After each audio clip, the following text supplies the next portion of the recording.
Please pause for a moment after a mistake and consider what action is best to take. Breathe out. Saying I'm sorry might already feel tough, but I'm sorry alone is just not enough. It's often too simple. It's empty and bland, and it doesn't address the big problem at hand. You ought to own up to the things you have done, although it's not easy and not so much fun. Being responsible is always the right way. I've made a mistake is the smart thing to say. Remorse is not something we like to express. The thought of confessing might give you some stress. Though showing regret might feel tricky to you, it's ever so special whenever you do. I'll be careful next time. Talk to the people that you've hurt one-on-one and tell them you see what your actions have done. Show them you hear them and you join in their pain. These are the things that are important for you to explain. Express your mistake in a clear, gentle tone. The errors you've made are entirely your own. What happened was wrong. This you cannot deny. Tell them you get it. There's no need to be shy. I understand that I hurt you. Then talk through each action. Oh my, what a list. And pay good attention so nothing gets missed. Don't be too generic and stick to what is true. No need to confess to the things you didn't do. Let other people share their point of view. Remember that this is not all about you. Give them a chance to explain how they feel. With time, you will see that they are able to heal. So consider this message when you make a mess, forget to do chores, or cause someone stress. You already know that it's not good to lie. Expressing the truth is the best road to try. So next time there's an apology to make, don't just say sorry, that's a mistake. Admit your mishaps. And once that is a trend, the whole wide world will want to be your best friend. The end. Yes. I know, that was a very sweet story, and I'm sorry about the cavity you just got. But this sweet story is a great reminder to all of us grown-ups that most of what we learned about how to be with each other, we actually learned in kindergarten. When you hurt someone, whether it was an intentional or not, and whether it was a physical hurt, like porcupine quilling rabbit, or you said something hurtful, or you did something you thought was funny, like I used to jump out behind the door and scare the bejesus out of my dad, we need to own up to our mistakes, acknowledge the hurt that we've caused, and repair the harm the best that we can. And to repair harm, we need to listen to what the other person feels would repair the damage. None of this is easy, and if it is, then you have some other unpacking to do, but if you're sincere in mending your mishaps, the whole world will want to be your best friend. So now I'm going to invite our younger UUs to join their teachers in their classrooms to learn a bit more about the Jewish New Year and forgiveness. Thank you.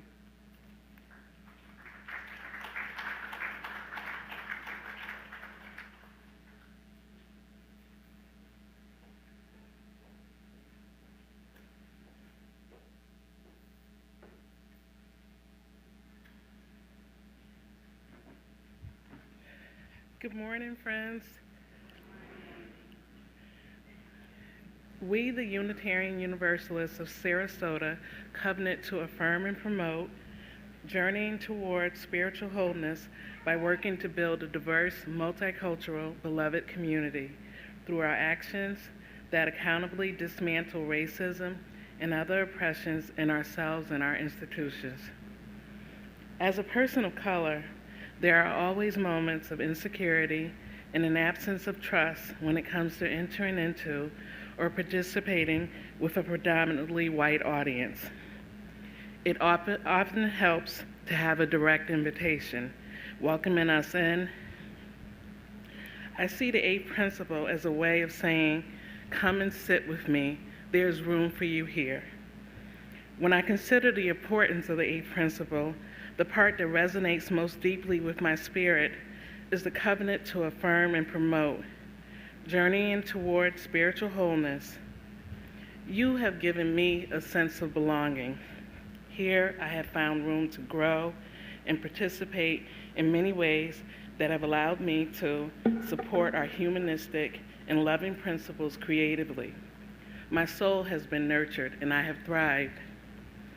This is potentially another way of working on building a diverse, multicultural, beloved community. Many people of color do not know we exist, and they need us, and can add great value to who we are. While I believe they need us, it is a symbiotic relationship.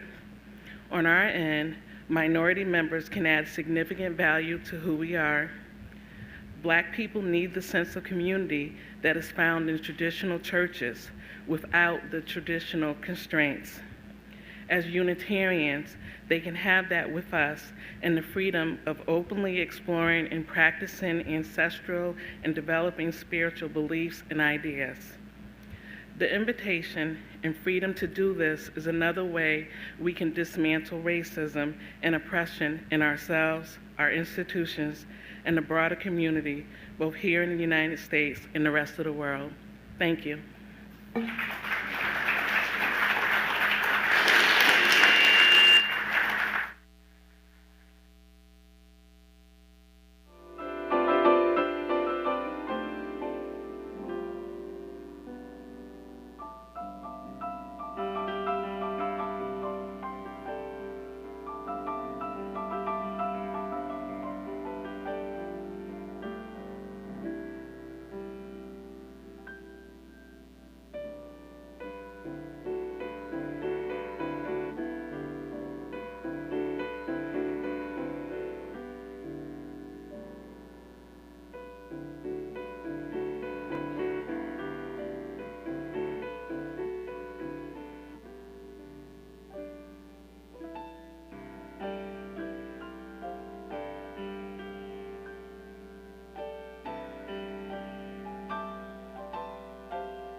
So I invite us to share in a responsive reading, a call and response. I will say something, and then I'll ask you to repeat what's on the screen. We forgive ourselves and each other. We begin again in love. For remaining silent when a single voice would have made a difference. Ourselves and each other. We begin again in love. For each time that our fears have made us rigid and inaccessible, we forgive ourselves and each other. We begin again in love.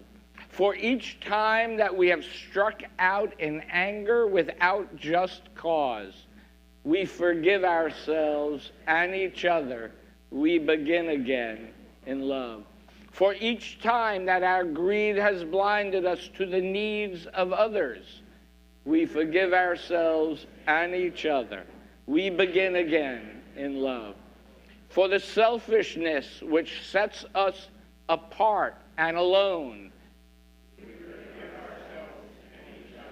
we begin again in love. For falling short of the admonitions of the Spirit, we forgive ourselves and each other. We begin again in love.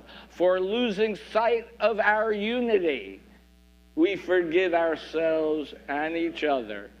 We begin again in love. For those and so many acts, both evident and subtle, which have fueled the illusion of separateness, we forgive ourselves and each other, we begin again in love.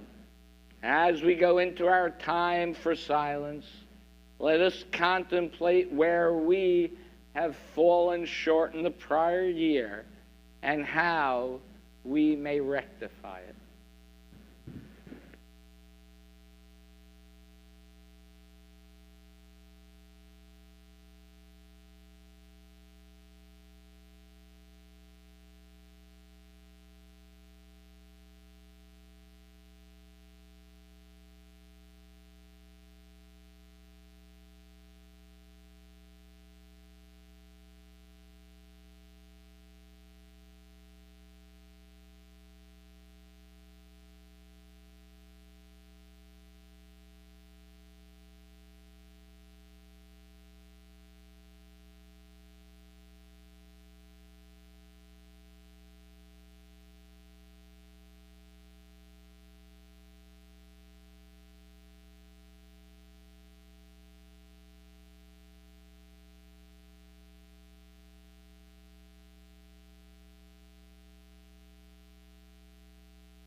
So tonight is the start of the Jewish holiday Yom Kippur, known as the Day of Atonement. Now, during these days between the Jewish New Year, Rosh Hashanah, and Yom Kippur is known as the Days of Awe. I just like the sound of that, the Days of Awe. Sounds like a movie title. During this time, though, it's a very serious time. Jewish people are asked to take stock of their actions during the prior year, and where they have missed the mark, where they have fallen short, they are required to try and make amends. And although the title of the sermon today is Forgiveness, I think atonement has a different connotation. Right? We can forgive others, or we can seek forgiveness from others, and we can learn to forgive ourselves, but atonement for me is about reconciliation, which requires an act of some sort to bring wholeness to a broken world, a broken relationship, a broken life. Sometimes that reconciliation can be with others, but we must always first reconcile and forgive ourselves and learn and work to improve ourselves before we can even ask forgiveness of others. The Unitarian Universalist Association's common read for this year is entitled Repair and Repentance by Rabbi Dayna Ruttenberg. And Rabbi Ruttenberg writes about Moses Maimonides, a 12th century Jewish philosopher and scholar, and his 5 steps of spiritual repentance. Step 1, naming and owning the harm that you have done. Step 2, starting to change. Step 3, restitution and accepting consequences. Step 4, apology. And step 5, making different choices going forward. And I do think it's interesting to note that apology is a later step in the process.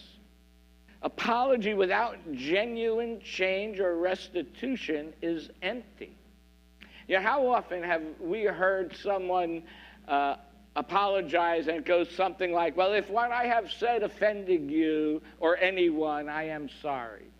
Well, that is not an apology, because that puts the onus on the person that is harmed instead of the person who did the harm.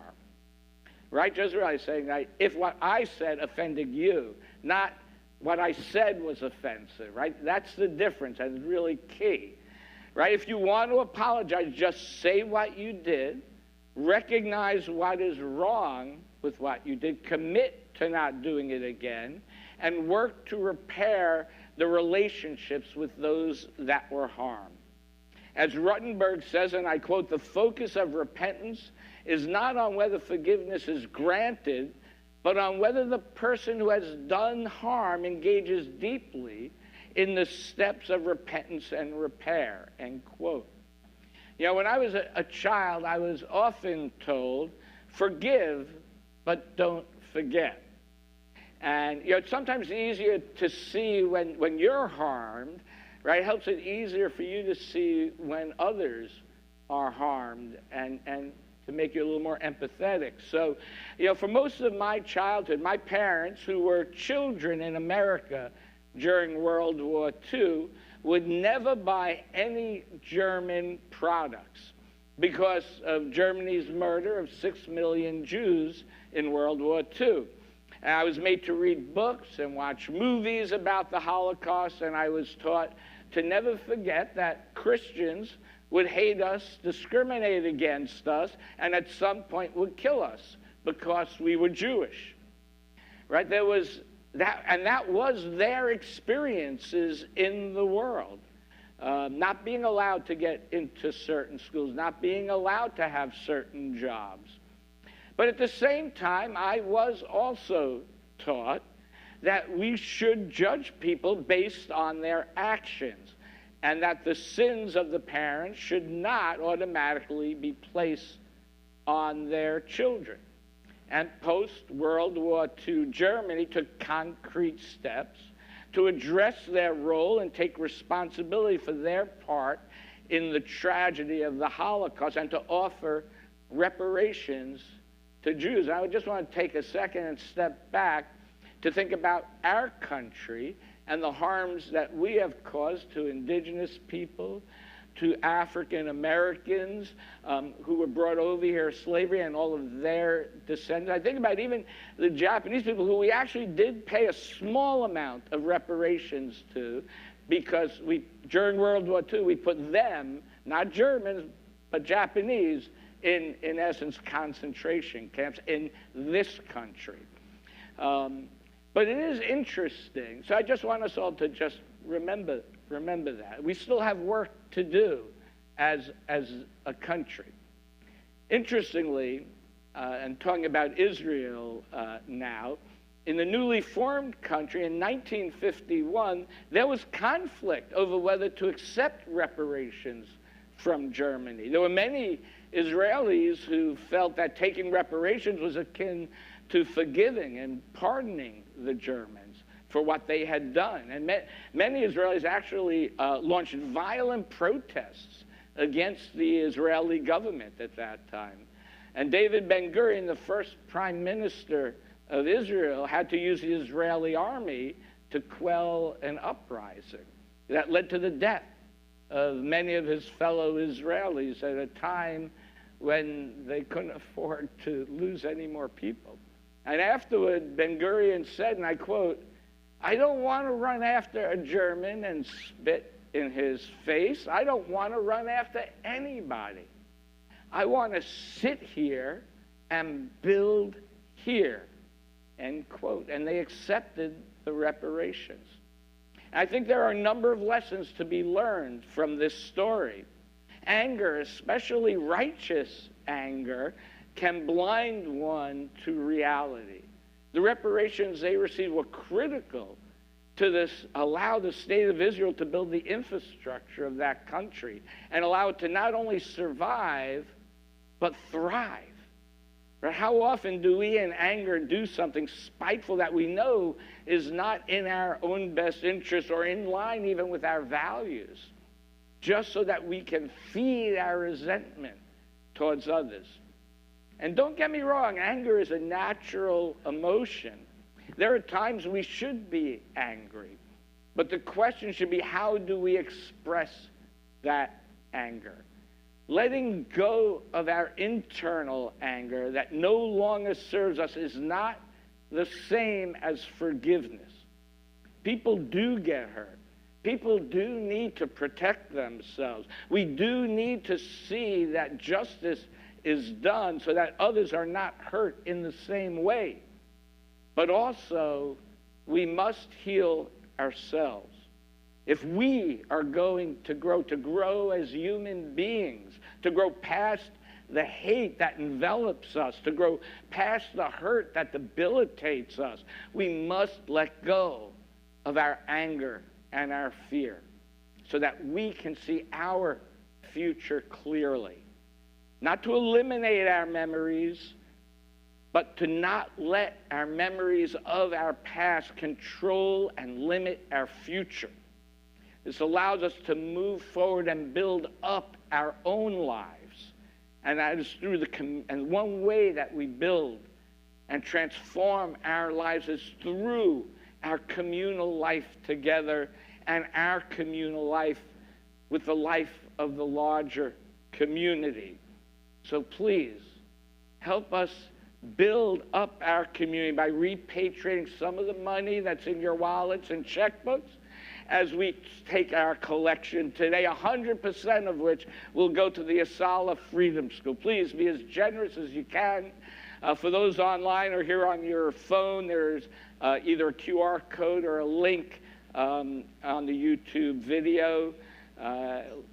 Let this sacred time begin.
Our next reading is as well from On Repentance and Repair from Rabbi Dayna Ruttenberg. The work of repentance all the way through is the work of transformation. It's the work of facing down false stories and engaging with painful reality. It's the work of being open to seeing ourselves as we really are, of understanding that other people's needs and pains are at least as important, if not more so, than our own. It's about figuring out how to be the kind of person who sees others suffering and takes responsibility for any role we might have in causing it.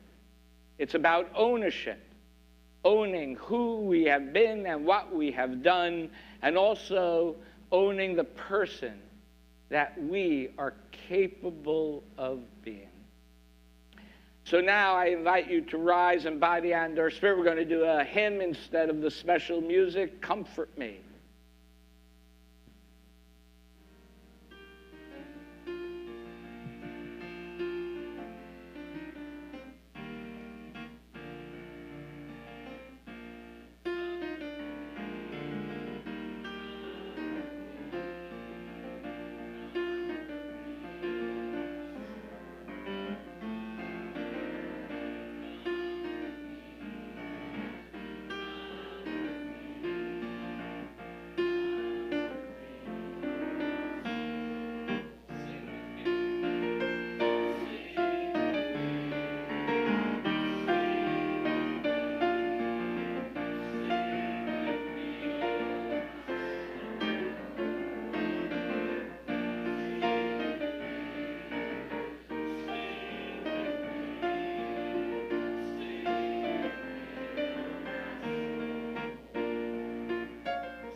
So another lesson from the story of Germany and its reparations to Israel is that it is easier to forgive someone when they show some repentance for what they did.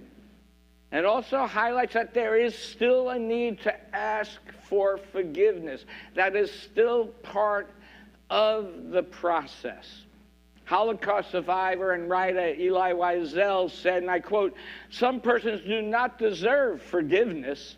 To be forgiven, the culprit must admit their guilt and ask for forgiveness." In the year 2000, during a speech in the German parliament commemorating the Holocaust, Wiesel said to the assembled German leaders, and I quote, you have been helpful to Israel after the war with reparations and financial assistance, but you have never asked the Jewish people to forgive you." And just 2 weeks later, the German president went to the Israeli Knesset and did just that.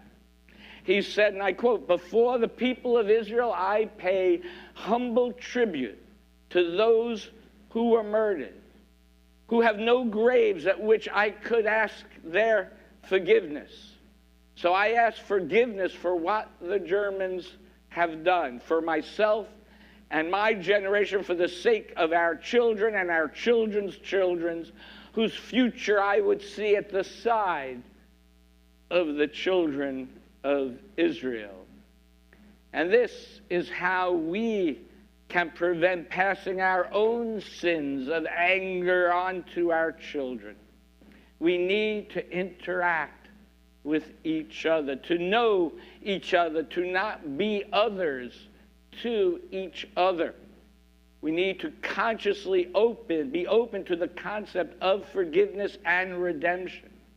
The two are inextricably tied together.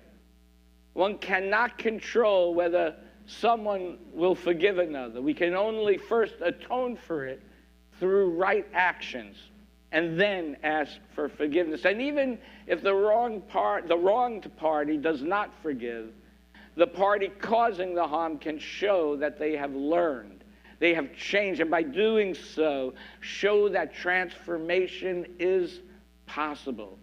And even if they are never forgiven, they themselves have been transformed into something better. You know, I also want to say there is a power in forgiveness. And it can't be, and I want to be really careful not to be confused with victim blaming. But in the movie, The Power of Forgiveness, there's a story about a man who unconditionally forgave the teenager who murdered his son. And the teen who murdered his son had been living with his grandfather after he'd been abandoned first by his father and then his mother, and he had a lot of anger. And it shows we often don't know the stories behind people's lives. And the teenager, upon being forgiven, said, and I quote, "No one had ever forgiven me for anything before. If he can forgive me for killing his son, I have to be able to forgive others who have abandoned me and who have hurt me." Now that forgiveness changed a grandfather as well, who had been racked with guilt over the incident. The father of the slain boy and the grandfather of the murderer went on to form a foundation, and together they went out speaking to other youth to prevent future violence. And who knows how many lives were saved by that one act of forgiveness. This didn't diminish the pain or the loss that either of them felt, but it showed me that forgiveness can have a power on its own. Forgiveness can not only change your life, but it can change other people's lives in the ways that we cannot imagine. You know, our first principle tells us that we believe in the inherent worth and dignity of every person. Horrific events like these, or we can pick out any horrific event that happened. There are plenty every day of the week to hear about. Tests our first principle. It really does. And it is true that inherent worth is not lived worth, but inherent worth and dignity means that it is there within all, right? Waiting to be nurtured, waiting to be lifted up, waiting to be forgiven. And just like the story of this young boy who didn't understand the concept of forgiveness until it was given to him, my experiences have shown me that people are much more willing to forgive others and accept forgiveness from others much more quickly than they are ever able to forgive themselves. You know, I saw this off. For a year, part of becoming a minister, I served as a chaplain in a hospital. And on the floor I served on individuals' medical conditions were often due to their poor life choices. And in almost all cases, they were aware of that and held tremendous guilt about it. And so I would ask them whether they believed that God forgave them. In almost all cases, almost all, without hesitation, they believed, they answered yes. They believed in an all-forgiving, all-loving God. They weren't Unitarians, but it's amazing, when you're dying, you believe in an all-forgiving, all-loving God. And then I would ask them, well, if they believed that, if God forgave them, could they forgive themselves? And sadly, most of them found that to be the most difficult part. And I think it's the most important part. Self-forgiveness was a lesson it took me a long, long time to learn. It's a spiritual practice unto itself that needs to be practiced consistently. I will often say I am my own worst critic, right? I have found for myself it is beneficial to look back on, what I have done, what has worked, what has not worked. How could I have handled the situation differently? Often these thoughts come up when I am meditating and trying not to think. That's how meditation works. I look at every experience I have as a learning experience, to incorporate how I missed the mark and to do better as I move forward. And I have found that the key to my happiness is the ability to be able to forgive myself for my faults. It allows me to live in the present moment, being who I am, not filled with fear of making a mistake, self-forgiveness about the acceptance that we are not perfect and that we will never be perfect. And that should not be our goal. But that acceptance should never be an excuse, though, to not stop learning, to not stop improving. We must continue that all the time. But it is an acceptance that we cannot control the universe. Sad, but true. We often don't even control our own personal universe. But if we realize that we are interdependent with all that is, we realize that, yes, we can impact others with our actions, but the converse is true. Others impact us with their actions, which means there are things we cannot control. There's a musical piece, Kol Nidra, that is always played on the first night of Yom Kippur every year. And it is asking for forgiveness in advance for the vows that we will break in the coming year, knowing that we are imperfect beings, recognizing that we are certainly going to miss the mark sometimes. It is also asking us not to make frivolous promises, but rather think very carefully before we make a commitment. And the acceptance of our own imperfection allows an opening up to be compassionate with ourselves and be gentle with ourselves. Being compassionate consistently with ourselves, we can find peace within. And once we find peace within, it allows us to learn to be compassionate with others, knowing that they are going through something that we have no idea. By working together with others in compassionate ways, our interdependent web of life becomes more whole, more solid. And when compassion is the practice we use every day in every action that we take, we will live in a more compassionate world. So as you go forth, be compassionate with yourselves and be compassionate with others. Forgive yourselves, and when possible, forgive others. Do and be good as you can, as good as you can on any given day. May it be so. Please rise in body and our spirit for our closing hymn, Lean on Me.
Our closing words, they said, the work of repentance demands curiosity, care, and a willingness to face hard things with bravery and honesty.